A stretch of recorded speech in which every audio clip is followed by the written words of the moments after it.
Eder. Mech. Pallister. Cos'è?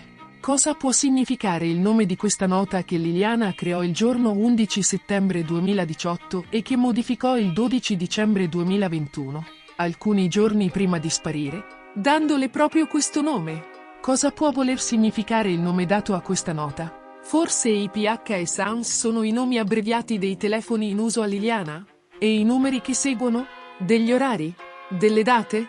Intanto è interessante notare come la stessa si fosse appuntata, il mese prima di sparire, una nota col titolo Mediazione culturale.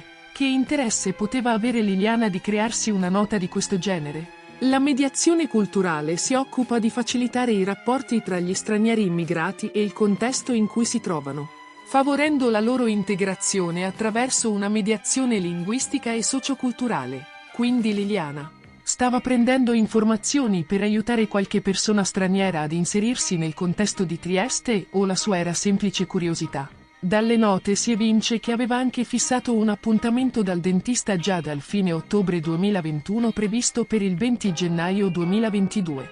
Dunque Liliana aveva progetti e scadenze future. Lo dimostra anche il fatto che fino al 13 dicembre 2021 ha continuato a cercare case in affitto e precisamente dalle 11:49 alle 11:54, quando si trovava in Slovenia in relax pensando al domani. Ehi, non dimenticare di iscriverti a questo canale.